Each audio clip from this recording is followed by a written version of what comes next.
الرحمن الرحیم نحمدہ ونصلی ونسلم علی رسولہ الکریم۔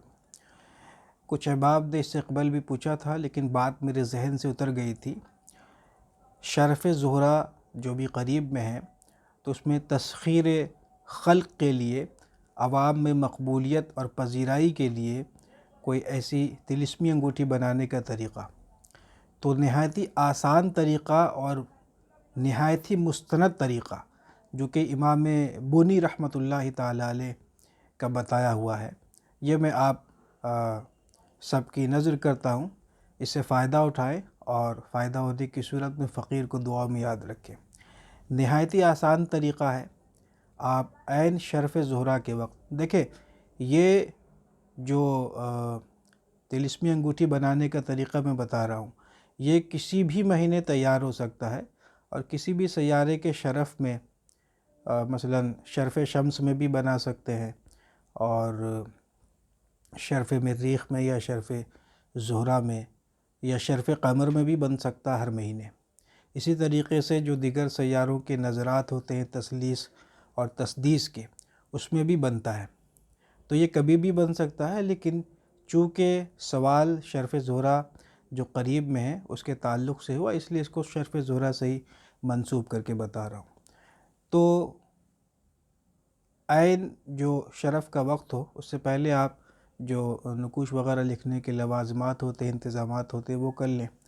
اور اس میں یہ ہے کہ آپ کو ایک یا تو چاندی کا کوئی چھوٹا سا پترہ لیں، بالکل باریک سا، یا تانبے کا کوئی پترہ لیں۔ عام طور پہ تانبے کا کوئی پتلا شیٹ یا کوئی ایسا پترہ جو ہے مل جاتا ہے جس میں نکیلی چیز سے لکھنے سے وہ لکھاتا ہے، تو یہ اگر بازار میں دستیاب ہو تو وہ لے لے، چاندی یا تانبے کا کوئی پترہ۔ اور اگر چاندی یا تانبے کے پترہ پر لکھنا دشوار ہو تو آپ کاغذ پر، باریک سفید کاغذ پر زعفران سے لکھ لیں۔ اس میں کچھ خاص فرق نہیں ہوتا ہے، بس یہ ہے کہ جو دھات پہ چیزیں کندہ ہوتی ہیں وہ اس میں تھوڑا استحکام ہوتا ہے، تھوڑا وہ پائیدار ہوتا ہے، اور تاثیر کے لحاظ سے بھی کچھ فرق تو ضرور ہوتا ہے لیکن بہت زیادہ فرق نہیں ہوتا ہے۔ تو آپ تانبے کے پترے پر لکھ لیں یا چاندی کے پترے پر لکھ لیں یا کاغذ پہ زعفران سے لکھ لیں۔ یہ نقش کاف ہا یا عین صاد کا ہے اور مخمس ہے، یہ حرفی نقش ہے۔ اسی طریقے سے حا میم عین سین قاف، یہ دونوں حروف مقطعات جو ہے آپ پترے پر لکھیں گے تو اس طریقے سے لکھیں گے کہ ایک طرف کاف ہا یا عین صاد کا مخمس ہو حرفی، اور اس کے ٹھیک عین دوسری طرف جو ہے حا میم عین سین قاف کا حرفی مخمس نقش ہو۔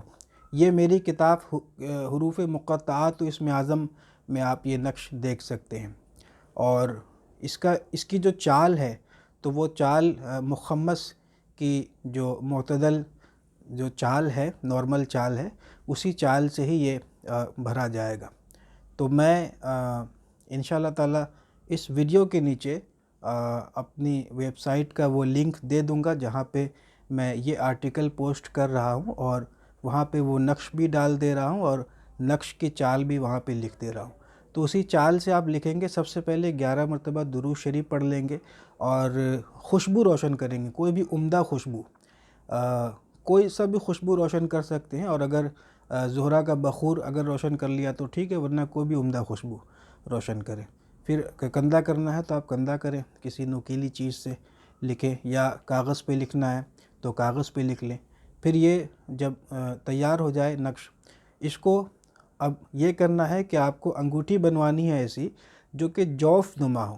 آپ جو میرا یوٹیوب چینل ہے، اسی چینل پہ آپ دیکھیں گے نقش والی طلسمی انگوٹھی، تو وہ میں نے اس میں بتایا ہے کہ اس میں نقش کیسے بھرا جاتا ہے، پھر اس کے اوپر سے نگینہ فٹ ہوتا ہے۔ تو وہ جوف نما آپ انگوٹھی بنائیں، آپ کسی بھی سنار کو بتائیں گے، سمجھائیں گے تو وہ بنا دے گا۔ وہ انگوٹھی جوف نما ہو، نیچے سے بند ہوتا ہے، اور چونکہ نیچے سے جب بند ہوگا تو وہ جوف نما ہو جائے گا، پھر اس کے اندر میں آپ کوئی سبھی تعویذ وغیرہ رکھ سکتے ہیں، اور اس کے اوپر جو ہے یمنی عقیق اصلی وہ آپ کو جڑوانا ہے۔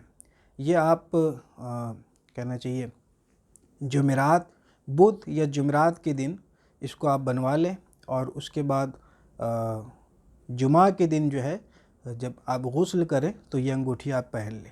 اس کے پہننے کا دن جو ہے وہ جمعہ ہے، یعنی کہ شرف زہرہ کس دن ہے یہ مجھے ذہن میں نہیں ہے، لیکن جب بھی ہو تو آپ اس کو بدھ یا جمعرات یا جمعہ کے دن تیار کر کے جمعہ کے دن اس کو پہننا ہے۔ پہننے سے پہلے 11 مرتبہ درود شریف پڑھ لیں گے۔ میں ایک مرتبہ پھر سے ریپیٹ کر دوں کہ لکھتے وقت بخور یا خوشبو عمدہ جو ہے وہ برابر روشن ہونا چاہیے، اور 11 مرتبہ درود شریف پڑھ کے اس پہ دم کرے کاغذ یا پترے پہ۔ لکھنے کے بعد پھر 11 مرتبہ درود شریف پڑھ کے دم کرے۔ بہترین ہے یہ تسخیر خلق کے لیے۔ امام بونی نے اس کی بڑی تعریف فرمائی ہے۔ آپ نے فرمایا کہ اس سے عوام میں مقبولیت اور پذیرائی خوب ہوتی ہے۔ تو یہ اس طریقے سے آپ بنا لیں، اور ہمارے یہاں بکثرت ایسے نقوش اور طلسمی انگوٹھیاں خاص وقتوں میں تیار کی جاتی ہیں۔ تو جو حضرات ہمارے یہاں سے منگانا چاہے وہ ہمارے یہاں سے منگوا سکتے ہیں، یا کوئی خود اپنے لیے بنانا چاہے تو جو طریقہ بتایا گیا ہے اس طریقے سے بنائیں، استعمال میں لائیں۔ اللہ تعالیٰ برکت دے، دعاؤں میں یاد رکھیں۔